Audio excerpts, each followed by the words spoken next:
إن الحمد لله رب العالمين كثيرا طيبا مباركا فيه.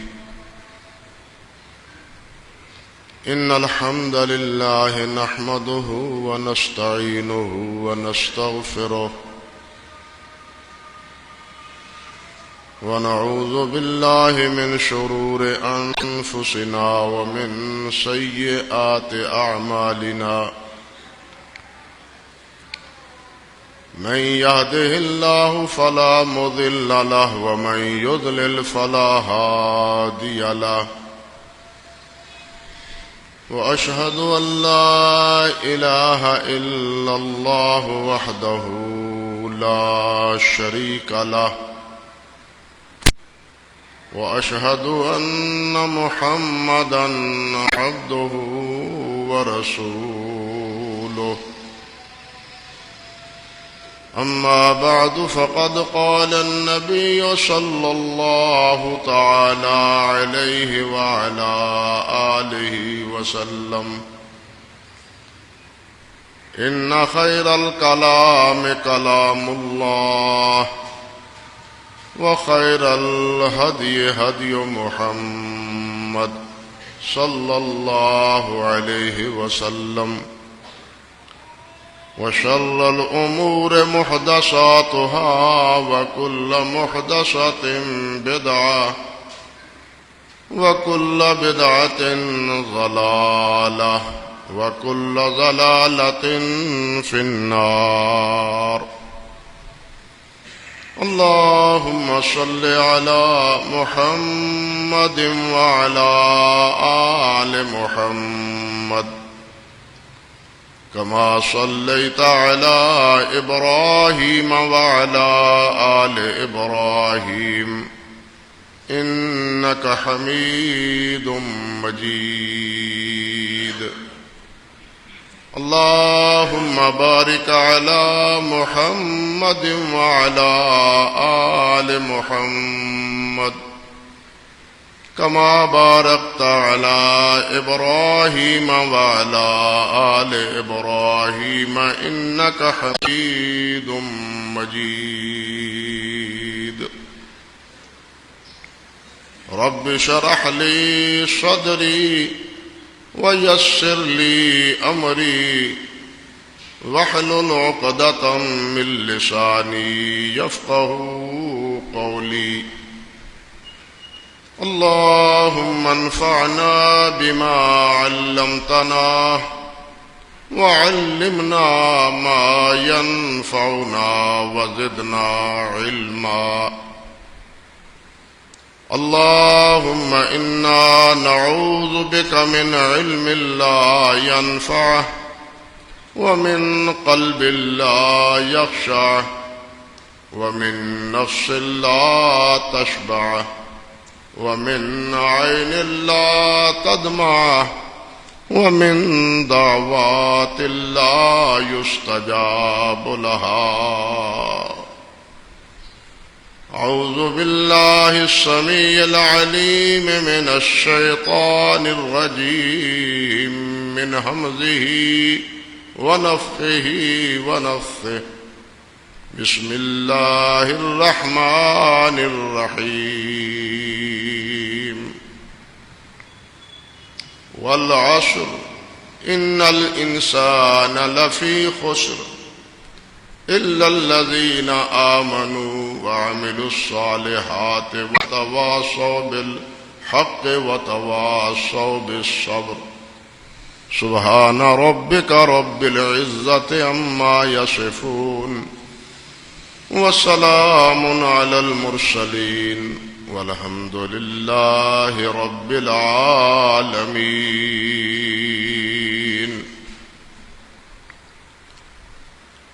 محترم و معزز سامعین کرام، آپ کے سامنے میں نے ایک چھوٹی سی سورت تلاوت کی ہے جو صرف 3 آیات مبارکہ پر مشتمل ہے، اور آپ سب بھائی اس سورت سے آگاہ اور واقف بھی ہیں، جس کا نام سورت العصر۔ یہ کہنے کو تو 3 آیات پر مختصر صورت ہے، لیکن اپنے اندر معانی اور مفہوم کے اعتبار سے ایک وسیع سمندر کی حیثیت رکھتی۔ حضرت امام شافعی رحمۃ اللہ علیہ کا فرمانا ہے کہ انسان کی اصلاح اور بھلائی اور بہتری کے لیے اگر اللہ ذو الجلال والاکرام اور کچھ بھی نہ نازل کرتے تو یہی ایک صورت انسان کی سمجھ کے لیے کافی ہے۔ حضرت عبداللہ بن حسین رحمۃ اللہ علیہ وہ فرماتے ہیں، خطیب بغدادی رحمۃ اللہ علیہ نے یہ ذکر کی ہے کتاب الجامع میں، الجامع لاخلاق الراوی والسامع، اس میں کہ 2 صحابہ رضوان اللہ علیہ مجمعین یا صحابہ کرام باہم آپس میں جب ملتے تو جدا ہونے سے پہلے اس سورت کو ایک دوسرے کے لیے سنا دیتے تھے۔ ایک صاحب یاد دہانی کے طور پر، نصیحت کے طور پر یہ سورت سنا دیتے۔ آج کل بھی اکثر و بیشتر احباب آئے ہوئے اپنے مہمانوں سے کہتے ہیں جمعہ نماز کے بعد کوئی مختصر سی نصیحت کر دیجیے، تو یہ صحابہ کرام رضوان اللہ علیہ مجمعین نصیحت کے طور پر ایک دوسرے کو یہ سورت سناتے تھے، اور پھر علیک سلیک لے کے السلام علیکم کہہ کے ایک دوسرے سے جدا ہو جاتے۔ اس سے یہ بات سمجھ آتی ہے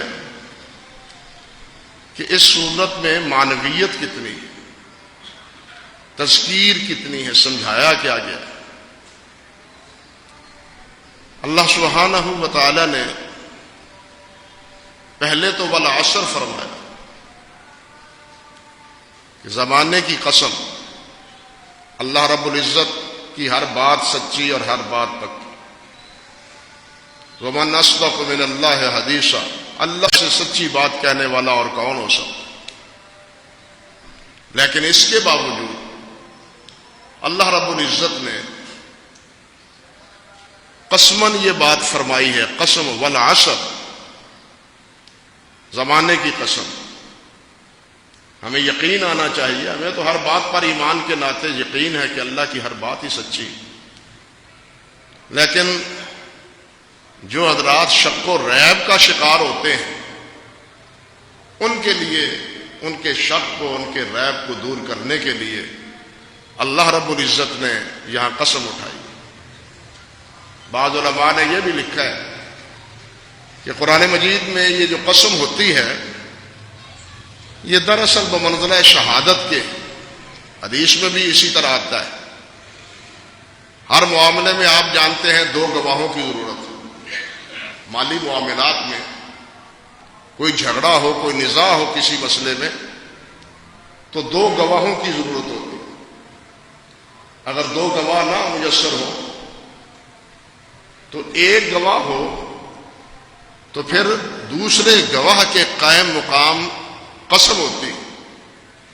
حدیث میں آتا ہے قضا بالیمین والشاہد، کہ آپ نے ایک گواہ اور قسم کی بنیاد پر فیصلہ فرمایا، تو گویا یہ قسم گواہ کے قائم مقام۔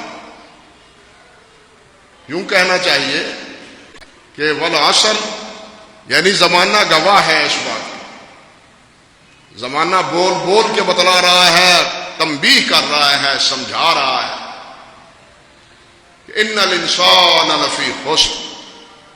اور یہاں پھر دیکھیں، پہلے انا کا لفظ حرف تاکید، الانسان الف لام استغراق کے لیے، تمام انسان،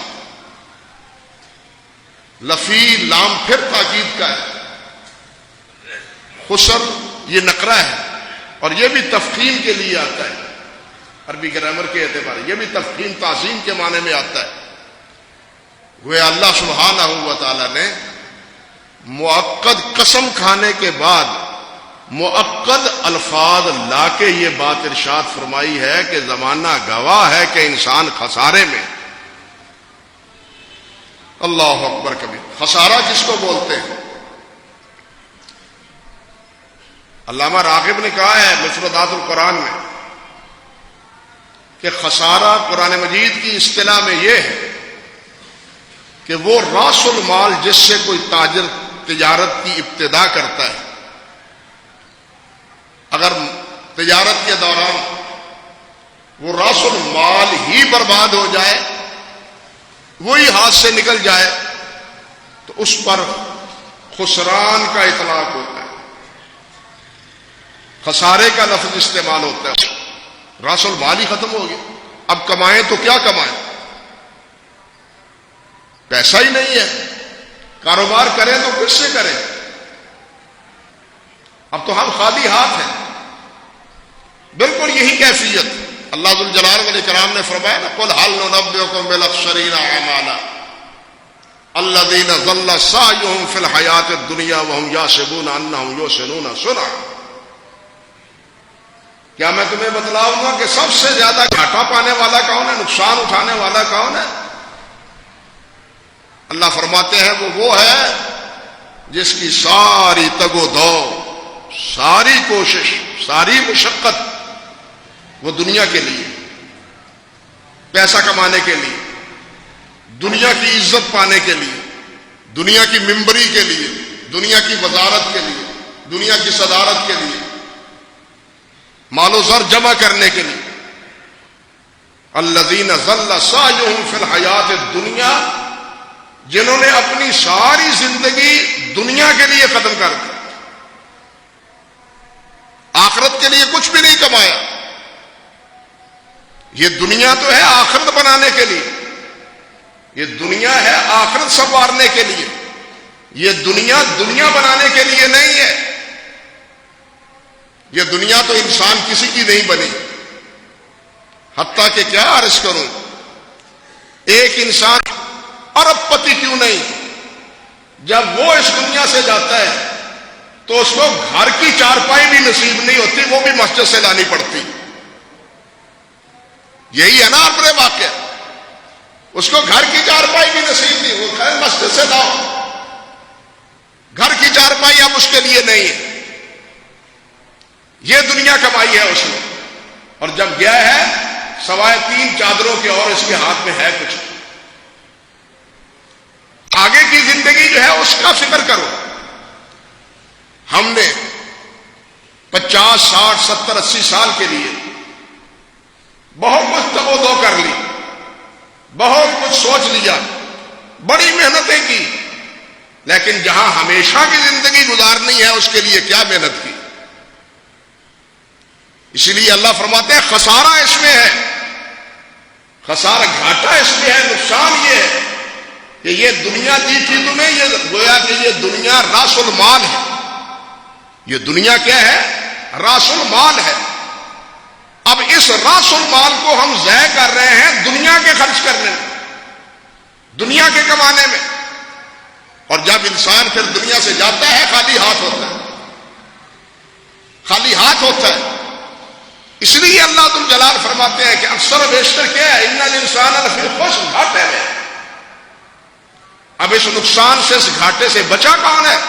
الا الذین آمنوا وعملوا الصالحات وتواصوا بالحق وتواصوا بالصبر. وہ بچا ہے جو ایمان والا ہے، جس کے دامن میں ایمان کی دولت اور ایمان کے ساتھ ساتھ عمل صالح ہے. دونوں چیز لازم ملزوم، ایمان اور عمل صالح دونوں لازم ملزوم. بنیاد ایمان ہے اور اس کے برگ و بار، اس کے نتائج، اس کے ثمرات اعمال ہیں. بلکہ حضرت شیخ عبد القادر جیلانی رحمت اللہ علیہ انہوں نے فرمایا کہ ایمان لا الہ الا اللہ محمد رسول اللہ، یہ ایک دعویٰ ہے، یہ ایک دعویٰ ہے ایمان کا. فرماتے ہیں بتلاؤ دنیا میں کون سی عدالت ہے جس میں دعوے کی بنیاد پر کوئی بھی مدعی کیس جیت گیا ہو؟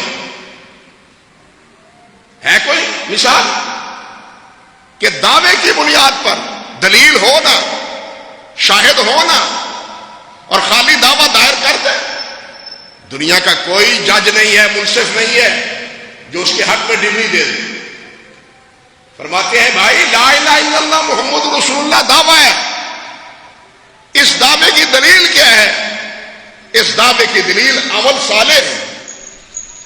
اگر ایمان کے مطابق عمل صالح ہے تو ایمان بھی معتبر ہے، اور اگر ایمان کے ساتھ عمل صالح ہے ایمان معتبر ہے۔ اگر ایمان ہے اور عمل صالح نہیں ہے تو وہ ایمان بھی، تنہا ایمان بھی اس کے لیے جہنم سے نجات کا سبب نہیں ہے، سزا بھگتنا پڑے گی اس کو، سزا برداشت کرنے، نافرمانی کی سزا بھگتنا پڑے گی اس کو۔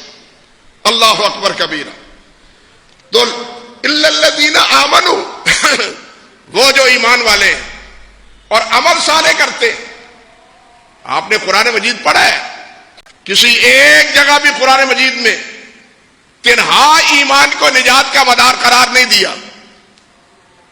معال کے اعتبار سے، نتیجے کے اعتبار سے، سزا بھگت جانے کے بعد، بے عملی کے نتیجے میں سزا بھگتنے کے بعد ایمان کی اگر رتی بھی ہوگی بالآخر جہنم سے نکال لیا جائے گا۔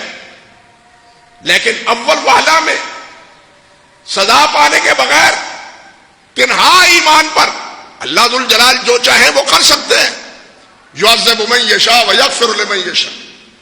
اللہ تو قادر قدیر ہے، علی کل شیء قدیر ہے، وہ جو چاہے فیصلہ فرمائے، جس کو چاہے پکڑ لے، جس کو چاہے معاف کر دے۔ یہ تو اس بادشاہ مالک الملک کی، وہ مالک بھی ہے اور بادشاہ بھی ہے۔ بعض مالک ہوتے ہیں جو بادشاہ نہیں ہوتے، لیکن اللہ مالک بھی ہے اور بادشاہ بھی ہے، اس لیے اپنی مملکت میں اور اپنی حکومت میں اور اپنے زیر دستوں میں جو چاہے فیصلہ کرے۔ یہی کہ وجہ ہے کہ اہل سنت کا اتفاق ہے کہ اللہ کا کوئی فیصلہ بھی اپنے بندوں کے حق میں ظلم پر مبنی نہیں ہے، بلکہ اللہ ذو الجلال نے خود فرمایا ہے کہ انی حرمت الظلم علی نفسی، میں نے اپنے آپ پر ظلم کو حرام قرار دیا ہے۔ اللہ اپنے بندوں پر ظلم نہیں کرتے، لیکن جو چاہے فیصلہ کر پاتے ہیں۔ اللہ ذو الجلال والاکرام کے ہاں فیصلہ یہی۔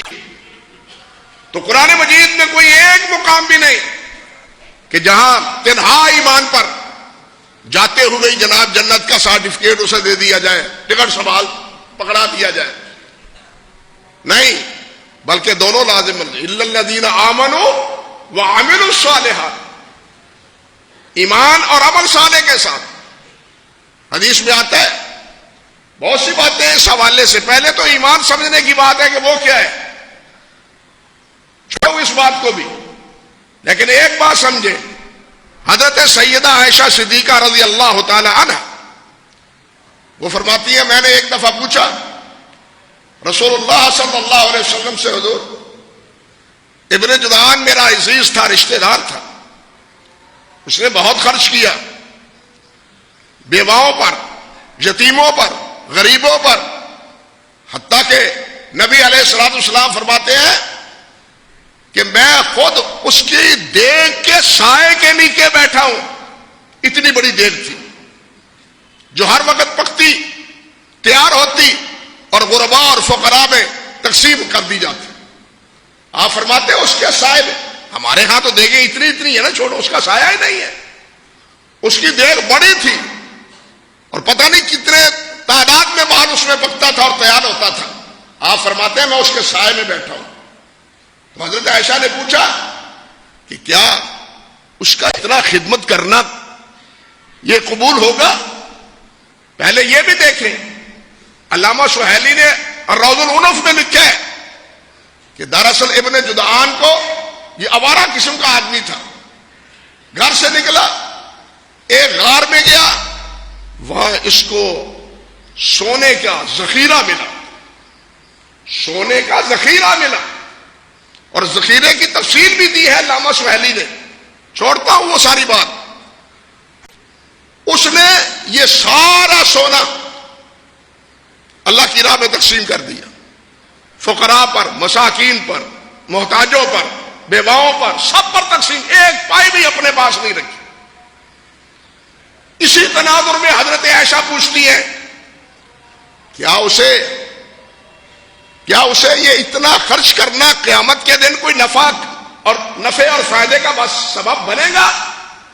نبی علیہ السلام نے فرمایا عائشہ نہیں۔ کیوں؟ اس لیے اس نے تو ایک دن بھی نہیں کہا تھا کہ رب اغفر لی خطیئتی یوم الدین، کہ اللہ قیامت کے دن مجھے معاف کر دینا، ایک بار بھی نہیں کہا تھا۔ اللہ ذوالجلال نے بھی فرمایا نا اجعلتم سقایۃ الحاج و عمارۃ المسجد الحرام کمن آمن باللہ۔ ایک طرف وہ ہیں اہل مکہ والے جو بیت اللہ تعمیر کرتے، حجاج کی خدمت کرتے، اور وہ مدعی تھے کہ بیت اللہ ہم نے بنایا اور حلال کمائی سے بنایا۔ جانتے ہیں نا آپ، بنایا اور حلال کمائی سے بنایا، حجاج کی خدمت کی انہوں نے، لیکن اللہ فرماتے ہیں کمن آمن باللہ، ان کی یہ ساری خدمتیں ایمان والوں کے برابر ہو گئی؟ قطعاً نہیں۔ بیت اللہ بناتے رہے، حجاج کی خدمت کرتے رہے، لیکن اگر ایمان دامن میں نہیں ہے تو ان کی یہ خدمت اللہ کے ہاں قابل قبول نہیں ہے۔ قابل قبول وہ خدمت ہے جس کے ساتھ ایمان ہو، جس کے دامن میں ایمان ہو۔ اگر ایمان نہیں ہے تو تنہا عمل صالح، تنہا ویلفیئر کے کام، تمام خدمت گزاری، مسکینوں، محتاجوں، ہسپتال بنائے، جو چاہے کرے، اللہ کے ہاں قبول نہیں ہے۔ لوگوں کی نکاح میں اس کی بڑی قدر ہوگی، اس کے نام پر سڑکیں بنائی جائیں گی، منسوب کر دیے جائیں گی، بڑا خدمت گزار تھا، لیکن اللہ رب العزت کی نگاہ میں ایک رتی اس کی قیمت نہیں۔ برعکس اس انسان کے جس کے دل میں دامن میں ایمان کی دولت ہے، وہ اگرچہ گناہگار ہی کیوں نہیں، اصل چیز ایمان ہے۔ الا الذین آمنوا وعملوا الصالحات، ایمان اور عمل صالح اگر یہ نہیں ہے تو انسان نقصان ہی نقصان، گھاٹے ہی گھاٹے میں، خسارے ہی خسارے میں۔ اگر عمل صالح کیا ہے؟ ایک عمل صالح وہ ہے جس کو میں سمجھتا ہوں کہ یہ عمل صالح ہے، ایک عمل صالح وہ ہے جس کو آپ سمجھتے ہیں کہ یہ عمل صالح، بھائیوں نہیں جس کو میں سمجھوں یا آپ سمجھے یا کوئی اور سمجھے، وہ عمل صالح نہیں ہے۔ عمل صالح وہ ہے جو اللہ کے رسول نے اختیار کیا، جو اللہ کے رسول نے بتلایا، جو اللہ کے رسول نے صحابہ کو سکھلایا، اور جس پر صحابہ کرام نے پابندی اختیار کی، وہ عمل صالح، وہ عمل صالح۔ ہر خطبے میں آپ سنتے ہیں، علماء سے ہر خطبے میں سنتے ہیں، معلوم نہیں یاد کیوں نہیں رہتا؟ ان خیر الہدی ہدی محمد صلی اللہ علیہ وسلم، بہترین طریقہ کون سا ہے؟ محمد رسول اللہ کا سب سے بہترین اسوہ وہ کون ہے؟ حضرت محمد رسول اللہ۔ لقد کان لکم فی رسول اللہ اسوۃ حسنہ، کوئی اسوہ حسنہ نہیں، کوئی آئیڈیل نہیں، کوئی نمونہ نہیں، ہمارے لیے نمونہ حضرت محمد رسول اللہ ہے۔ ہم کلمہ پڑھتے ہیں، ہمیں اپنے دامن میں نظر دوڑانی چاہیے، دیکھنی چاہیے نوجوان بھائیوں کہ ہم نے اپنا آئیڈیل کس کو بنایا ہے، اپنی شکل، اپنا لباس، اپنی صورت، اپنا چال ڈھال، اپنی نشستوں پر خاص، یہ کس کے نمونے پر ہے، کس کی پیروی میں ہے، کس کی تابع داری میں ہے؟ یورپ کی تابع داری میں ہے یا محمد رسول اللہ کی تابع داری میں؟ آپ مانے تو یہ، کہیں تو یہ کہ آپ اسوہ حسنہ ہیں، لیکن جب باری عمل کی آئے تو ہمارے لیے نمونہ یورپ بن جائے، امریکہ بن جائے۔ کیا ایمان لائے ہیں آپ حضرت محمد رسول اللہ صلی اللہ علیہ وسلم پر، اور کیا سمجھا ہے ہم نے آپ کے نمونے کو اور آپ کے اسوہ حسنہ کو؟ جب اللہ نے آپ کو اسوہ حسنہ کہا ہے تو پھر کوئی اور ہمارے لیے نمونہ اور آئیڈیل ہونے کا حقدار ہے؟ نہیں ہے۔ ہمیں بھائیوں سنجیدگی سے اپنے طرز عمل پر غور کرنا چاہیے۔ ہمارا رخ کیا ہے؟ ہمارا رخ کیا ہے؟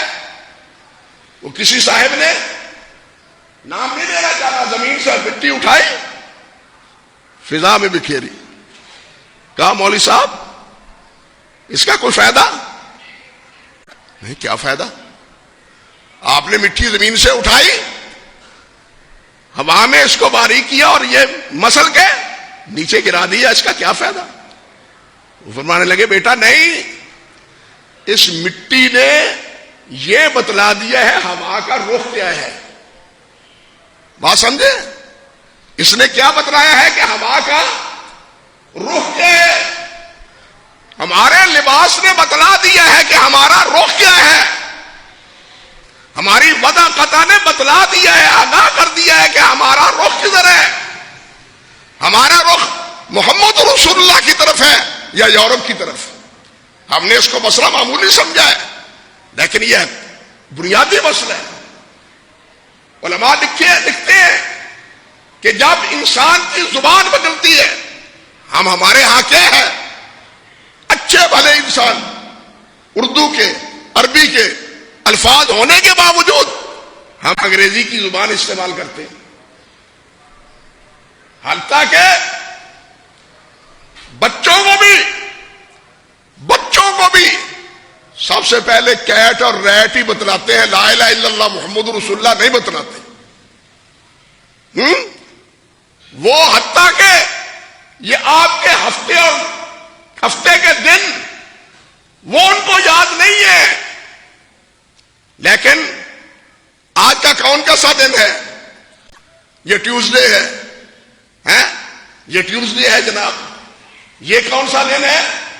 انگریزی میں وہ سارے دن 7 کے 7 دن شمار کر دیں گے، آپ کا ہفتہ اتوار بھی نہیں آئے گا، جمعہ بھی ان کو نہیں آئے گا، یوم الاحد یوم الاسناد بھی نہیں آئے گا۔ یہ کہاں رخ ہے ہمارا؟ سوچیں ذرا، ہم اپنے نونہالوں کو کیا تعلیم دے رہے ہیں، کس طرف لے جا رہے ہیں؟ کہتے ہیں کہ جناب اسوہ حسنہ ہمارے لیے محمد رسول اللہ صلی اللہ علیہ وسلم کے اللہ نے فرمایا۔ ہم نے مان تو لیا، لیکن عمل کرنے کے لیے ہمارے لیے یورپ کا عرفی انا للہ و انا الیہ راجعون۔ تو عرض کرنے کا مقصد یہ تھا کہ عمل صالح وہ ہے کہ جس کا حکم، جس کا عمل اللہ کے رسول نے دیا ہو، اللہ کے رسول نے دیا، صحابہ کرام نے اس کو اختیار کیا ہو، وہ عمل صالح ہے۔ حضرت حذیفہ فرمایا کرتے تھے کل عبادت لم یتعبدها صحاب رسول اللہ صلی اللہ علیہ وسلم فلا تعبدوها۔ ہر وہ عمل جو صحابہ کرام نے نہیں کیا وہ نہ کرو، اس میں کوئی خیر نہیں، اس میں کوئی بھلائی نہیں۔ امام مالک فرماتے ہیں کہ سنت کی پیروی حضرت نوح کی کشتی ہے۔ کشتی نوح میں کون بچا تھا؟ جو نوح کے ساتھ کشتی میں سوار تھا، باقی سب غرق ہو گئے، اور یہ وہی بچے گا جو اس سنت کی کشتی پر بیٹھے گا، جو سنت کی کشتی سے ہٹ کے کوئی اور راہ، کوئی اور طریقہ اختیار کرے گا۔ یہاں بہت اچھی بات کہی شیخ الاسلام ابن تیمیہ نے، وہ فرماتے ہیں بیٹے نے عقل کی راہ لی اور باپ نے وحی کی راہ لی۔ بات سمجھے؟ بیٹے نے کیا راہ لی؟ عقل کی، کہ میں پہاڑ پر چڑھ جاؤں گا، پہاڑ مجھے بچا لے گا، یہ عقل ہی بات تھی نا۔ اتنا اونچا پہاڑ کیسے آئے گا وہاں طوفان؟ یہ عقل تھی۔ نبی کی وحی کی بات اس نے نہیں مانی، اس لیے ہم تابع دار وحی کے ہیں، عقل کے نہیں۔ ہم عقل کے پجاری نہیں ہیں، ہم وحی الہی کے پجاری ہیں۔ سمجھے بات؟ تو کشتی نوح میں وہی جو چڑھا وہی بچا، جو باہر رہ گیا وہ بیٹا بھی نہیں بچا، بیٹا بھی نہیں بچا۔ سنت کی کشتی میں جو سوار ہوگا اللہ کے ہاں مقبول وہی ہوگا، وہی بچے گا۔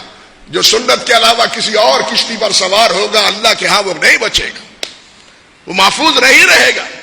اس لیے عمل، ایمان اور عمل صالح یہ دونوں لازم ملزوم۔ اللہ اکبر کبیرہ۔ حضرت بہت سی باتیں اس حوالے سے، میں چند باتیں بطور وضاحت کی عرض کرتا ہوں۔ آپ دیکھیں ہمارے ہاں اللہ تعالی ہمیں توفیق عطا فرمائے، حج کرنے کی سعادت دے، بار بار توفیق عطا فرمائے۔ حج کا ایک مسئلہ ہے، اور بھی مسائل ہیں، ایک مسئلہ ہے، آپ نے 10 تاریخ کو کنکریاں ماری، جانور ذبح کیے، سر مڑوائے، بیت اللہ کا جا کے طواف کیا، وہاں دیر ہو گئی کچھ، اب ظہر کی نماز کا وقت ہو گیا، چلے مینا کو یا بیت اللہ میں یار 1,00,000 کا ثواب ہے، بیت اللہ میں نماز پڑھ کے جائیں، مینا میں کیا پڑھنی ہے، تھکے ماندے بھی ہیں، آرام بھی کر لیں گے، بیت اللہ میں نماز بھی پڑھ لیں گے، نفع کی بات ہے نا، یہ نفع کی بات ہے۔ اور کسی عالم سے پوچھئے، بیک زبان سب عالم کہتے ہیں کہ ظہر کی نماز یوم عرفہ میں یعنی 10 تاریخ کو ذی الحج کو ظہر کی نماز میدان منا میں پڑھنا بیت اللہ میں 2 رکعتیں پڑھنے سے افضل ہے۔ یہ کیوں افضل ہے؟ اس لیے کہ نبی علیہ السلام نے 2 رکعتیں کہاں پڑھی تھی؟ منا میں واپس جا کے پڑھی تھی، بیت اللہ میں نہیں پڑھی تھی۔ اس لیے بیت اللہ میں فرض نماز آپ جانتے ہیں کہ 1,00,000 کا ثواب، ایک فرض 1,00,000 کا ثواب، وہ افضل نہیں، بلکہ کون سا بھاری عمل ہے، کون سا قیمتی عمل ہے؟ منا میں جا کے 2 رکعتیں پڑھنا، منا میں جا کے 2 رکعتیں۔ کیوں؟ کہ اللہ کے نبی کا طریقہ یہ ہے، نبی علیہ السلام کی سنت یہ ہے۔ اگرچہ عقل کا تقاضا یہ ہے کہ مکہ میں پڑھیں، کیونکہ وہ عقل پھر دلیل کے تحت بھی ہے، صرف تنہا عقل نہیں، کیونکہ یہاں ایک نماز 1,00,000 کے برابر ہے، مگر آج کے دن یہاں 1,00,000 سے بھی بھاری ہے 2 رکعتیں بنا پڑھنے میں۔ وزن کس کا ہوا؟ اللہ کے ہاں پذیرائی کس کی ہوئی؟ نبی کی سنت کی، نبی علیہ الصلوۃ والسلام کی فرم برداری کی۔ ایک اور بات سنیے، صبح کی سنتیں ہیں، صبح کی سنتیں ہیں۔ ایک میرے جیسا بے عمل صبح نہیں اٹھ سکا، نوافل نہیں پڑھ سکا، آنکھ اذان کے وقت کھلی، اب یہ کہتا ہے کہ میرا حزب رہ گیا، میری قرات رہ گئی، قرآن رہ گیا۔ چلیے 2 سنتے پڑھتے ہیں، اس میں کچھ زیادہ قرآن مجید پڑھ لیتے ہیں، قرآن پڑھا ہے نا، صبح کی 2 سنتوں میں قرآن پڑھتا ہے، وہ بڑی بڑی صورتیں پڑھ لیتا ہے، 15-20 منٹ 25 منٹ تو ہوتے ہیں نا صبح کی اذان کے بعد نماز تک، تو اتنی دیر میں کم سے کم اور کچھ نہیں، سورت دہر پڑھ سکتا ہے، ہاں اور کچھ نہیں، ہاں سورت اما یتساءلون یہ بھی پڑھ سکتا ہے، یہ صورتیں پڑھتا ہے، چلو کچھ نہ کچھ تو قرات ہو جائے گی۔ کیوں؟ کہ نبی علیہ السلام نے فرمایا ہے افضل الصلاۃ طول القیام، افضل نماز وہ ہے جس میں قیام لمبا کیا جائے۔ کیوں؟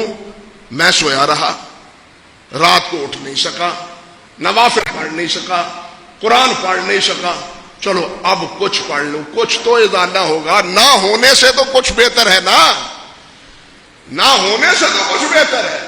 یہ بڑی بڑی صورتیں پڑھ لیتا ہوں، لیکن پوچھے علماء کرام سے، میں واعظین کی بات نہیں کرتا، اصحاب فتویٰ کی بات کرتا ہوں، جو مفتی حضرات ہیں ان سے پوچھئے، فقہ و فتاویٰ کی کتابوں سے اٹھائیے کہ ایسی صورت میں صبح کی سنتوں میں زیادہ طویل صورتیں، زیادہ قرات کرنا وہ بہتر ہے یا پہلی رکعت میں قل یا ایھا الکافرون اور دوسری میں قل ھو اللہ پڑھنا افضل؟ سب کہیں گے جناب یہ 2 صورتیں چھوٹی چھوٹی مختصر قرات یہ افضل ہے۔ مولوی صاحب کیوں؟ یہ عمل تھوڑا ہے، آپ اس کو افضل کہتے ہیں؟ یہ قرآن پڑھنا غیر افضل ہے، قرآن پڑھنا غیر افضل ہے؟ آپ کیسے کہتے ہیں بڑی صورتوں کے مقابلے میں یہ 2 صورتیں پڑھنے افضل ہیں؟ سب یہی جواب دیتے ہیں کہ نبی علیہ الصلوۃ والسلام نے مختصری صورتیں پڑھی ہیں. یہاں نبی علیہ السلام نے عمل صالح یہاں کیا ہے؟ زیادہ قرآن نہیں. اب یہاں عمل صالح مختصر صورتیں پڑھنا یہ عمل صالح، یہ باعث اجر ہے. یہ اللہ کے ہاں کبھی پذیرائی اور قبولیت رکھتا ہے. اور یہ صرف دو صورتوں کا سنتوں کا مسئلہ نہیں. آپ جمعے کے لیے آتے ہیں، علماء سے سنا ہے، شیخ صاحب سے سنا ہوگا، اللہ ان کی عمر میں برکت فرمائے. اذا جاء احدكم والامام يخطب فليصلي ركعتين قبل ان يجلس وليتجوز فيهما. آئے دو مختصر دو صورتیں چھوٹی چھوٹی قرات کے ساتھ پڑھ کے بیٹھے. کیا حکم دیا؟ لمبی قرات کرنے کی گنجائش ہے نہیں. اسی طرح مغرب کے بعد کی دو سنتوں میں مختصر قرات. اسی طرح طواف کے بعد 7 طواف کے بعد 2 رکعتیں پڑھنی ہے نا، ان 2 رکعتوں میں بھی چھوٹی صورتیں پڑھنی لمبا قیام کرنے سے افضل ہے. کیوں افضل ہے جی؟ ان مواضع میں طواف کی 2 رکعتوں میں، مغرب اور صبح کی 2 سنتوں میں، جمعے کی اس طرح قبلی 2 رکعتوں میں یہ مختصر قیام قرات کیوں افضل ہے، کیوں بہتر ہے، کیوں اجر و ثواب کا باعث زیادہ ہے؟ وہ کہتے ہیں اس لیے کہ اللہ کے رسول صلی اللہ علیہ وسلم کا طریقہ یہی تھا، سنت یہی تھی. عمل صالح یہ ہے، عمل صالح اس سے ہٹ کے نہیں ہے. اب ایک اور بات دیکھیے، میں تو اپنے بھائیوں پر بھی حیران ہوتا ہوں، کہتے کیا ہیں اور کرتے کیا ہیں. آپ دیکھیں، آپ نماز پڑھتے ہیں، نماز سے فارغ ہونے کے بعد کیا ہے؟ اللہ اکبر، استغفر اللہ، استغفر اللہ، استغفر اللہ، اللہم انت السلام ومنک السلام. یہ دعا پڑھتا ہے، آیت الکرسی پڑھتا ہے، تسبیحات، تحمیدات، تکبیرات پڑھتا ہے. پڑھتے ہیں نا؟ اللہ پڑھنے کی توفیق دے. سوال پیدا ہوتا ہے، علماء نے یہ پیدا کیا ہے سوال، میں نے اپنی طرف سے نہیں کہہ رہا.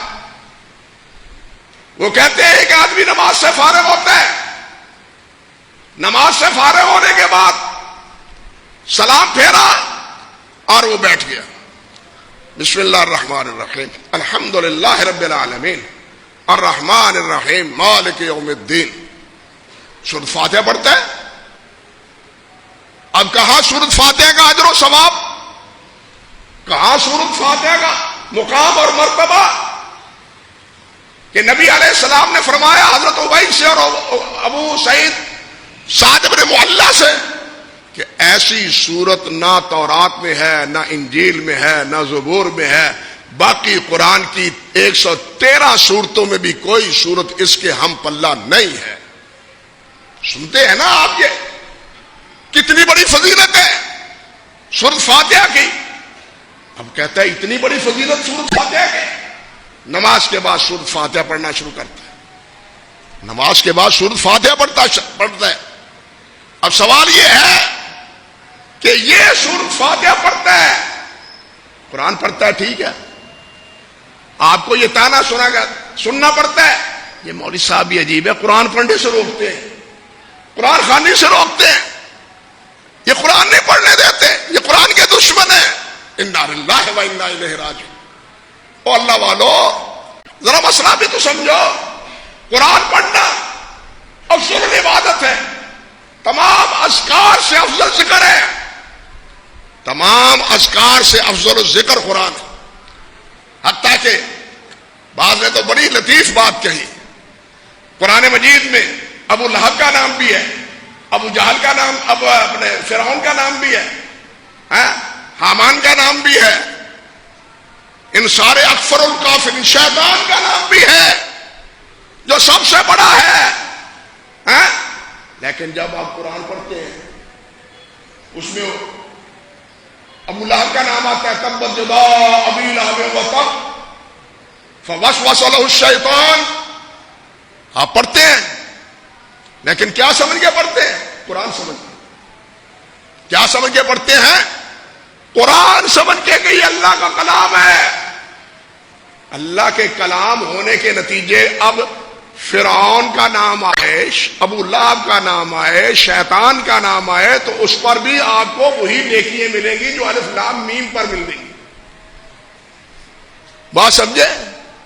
نام آپ شیطان کا لے رہے، ابو لہب کا لے رہے، لیکن قرآن میں آنے کی وجہ سے وہ شیطان ملعون جو ہے وہ آپ کے کھاتے میں نیکیوں کا سبب بن رہا ہے. یہ قرآن کا اعجاز ہے، یہ قرآن کا کمال ہے.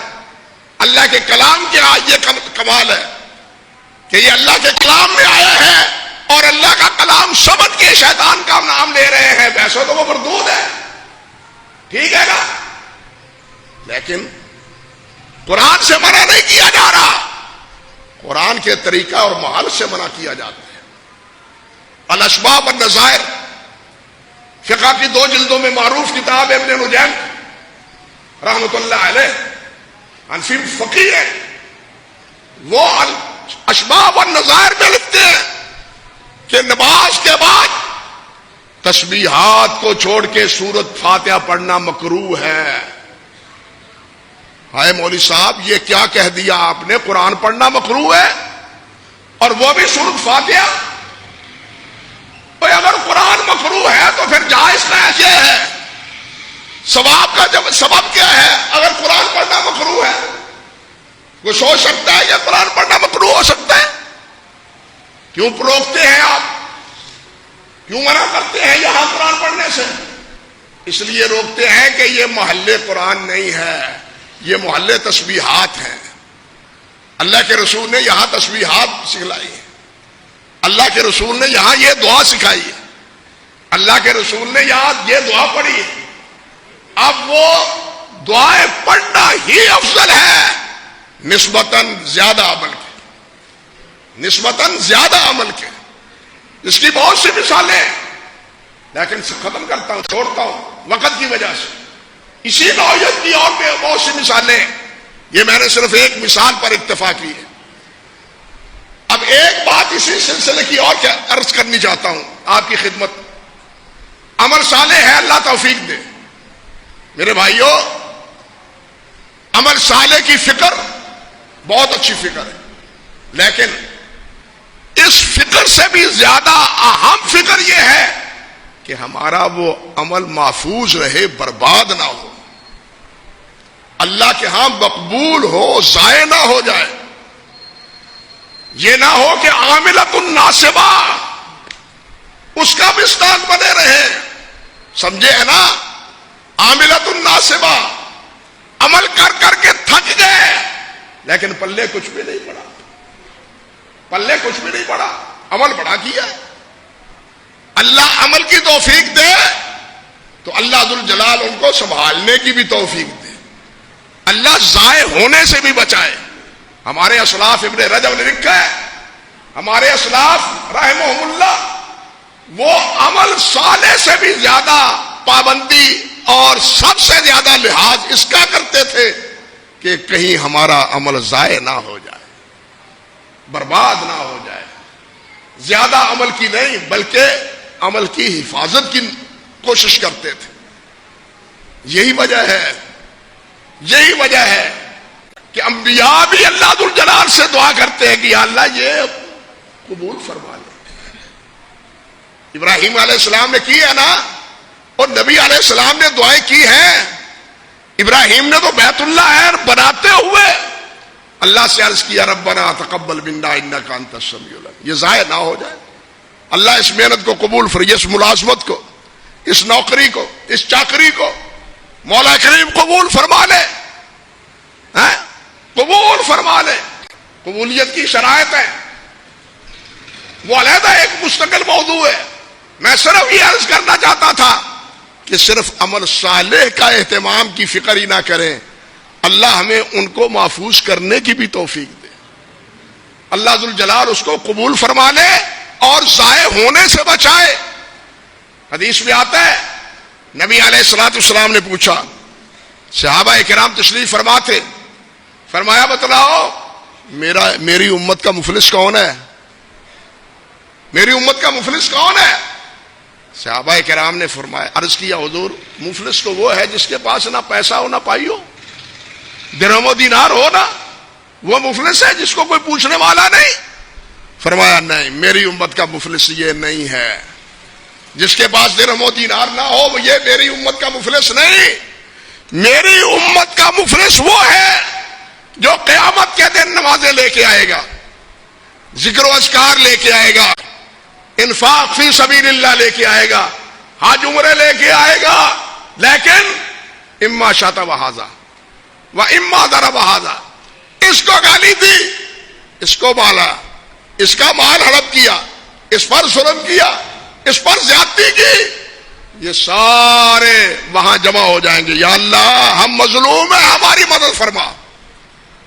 حدیث میں آتا ہے نبی علیہ السلام نے فرمایا، اللہ ذوالجلال نے فرماتے ہیں، ارد دیان، میں منصف ہوں، میں ہر ایک کو انصاف دلاؤں گا قیامت کے دن۔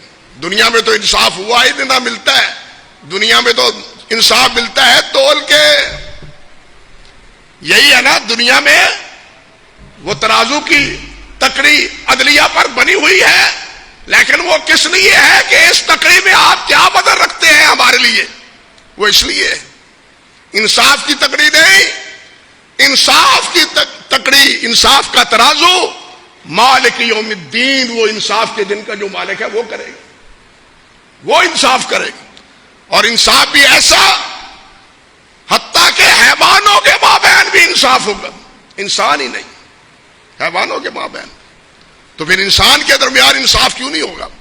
تو نبی علیہ السلام نے فرمایا وہ مظلوم سامنے ہوں گے جس کو اس نے گالی دی، جس نے اس کو مارا۔ اللہ، بڑے واقعات ہیں حدیث میں۔ صحابی عرض کرتے ہیں حضور میرے دو نوکر ہیں، وہ جھوٹ بھی بولتے ہیں، وہ خیانت بھی کرتے ہیں، زیادتی بھی کرتے ہیں بولنے میں مجھ سے، میں کچھ ٹکائی کر دیتا ہوں، میں کچھ مار دیتا ہوں، تو کیا مجھے میرے مارنے کا پر باز پرس تو نہیں ہوگی؟ آپ نے فرمایا جتنی انہوں نے زیادتی کی ہے، اگر آپ کا مارنا اس زیادتی کے برابر برابر ہوا تو برابر چھوٹ جاؤ گے، اگر تمہارا وزر اللہ کے ہاں زیادہ ہوا تو تم پکڑے جاؤ گے۔ سوچ لیں ذرا، تم پکڑے جاؤ گے۔ وہ کہتا ہے حضور گواہ رہو میں نے دونوں کو آزاد کر دیا۔ قیامت کے دن بات پرس نہ ہو، جہاں نہ مال ہوگا نہ درہم ہوگا نہ کچھ اور چیز ہوگی، صرف عمل ہوں گے، اور اگر عمل بھی نہیں ہوں گے تو ان کا وزر اس پر اور یہ جہنم میں۔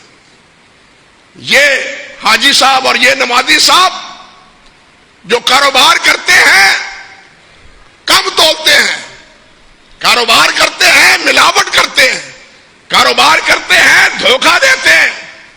ہمارے ہاں بازار میں یہی کچھ ہو رہا ہے یا نہیں؟ نماز بھی پڑھ رہے ہیں اور یہ عمل بھی ہو رہا ہے، تو پھر ایسوں کے بارے میں ہی فرمایا ہے کہ یہ مفلس ہوں گے قیامت کے دن۔ اللہ اس افلاس سے ہمیں بچائے، اس مفلسی سے بچائے، اور یہ تبھی بچ سکتے ہیں جب ہم کسی پر ظلم نہ کریں، کسی پر زیادتی نہ کریں۔ نبی علیہ السلام نے فرمایا، اللہ رب العزت فرماتے ہیں، حضرت ابو ذر کی روایت ہے، انی حرمت الظلم علی نفسی، میں نے اپنے آپ پر ظلم کو حرام کیا ہے، تم ایک دوسرے پر ظلم کیوں کرتے ہو؟ میں علی کل شیء قدیر ہوں، میرے سامنے کوئی بول نہیں سکتا، میرے سامنے کچھ کوئی کر نہیں سکتا، زبان حرکت نہیں کر دے سکتا، میں پھر بھی ظلم نہیں کرتا، اور تم کیوں ظلم کرتے ہو؟ تمہارے ظلم کا تمہیں بدلہ چکانا پڑے گا۔ اگر یہ نہیں ہے، اس کی فکر نہیں کی، تو بھائیو یہ عمل صالح، اعمال صالحہ وہ بھی برباد ہو جائیں گے۔ اس لیے ہمیں عمل صالح کی بھی فکر کرنی چاہیے اور عمل صالح کی حفاظت کی بھی فکر کرنی چاہیے کہ یہ عمل صالح ہمارے ضائع نہ ہوں، برباد نہ ہوں۔ اللہ ذوالجلال والاکرام ہمیں عمل صالح بھی کرنے کی توفیق دے اور ہمارے اعمال کو محفوظ فرمائے۔ اللہ ہمیں دنیا میں بھی سرخرو فرمائے اور اللہ آخرت میں بھی ہمیں سرخرو فرمائے۔ وآخر دعوانا ان الحمد للہ رب العالمین۔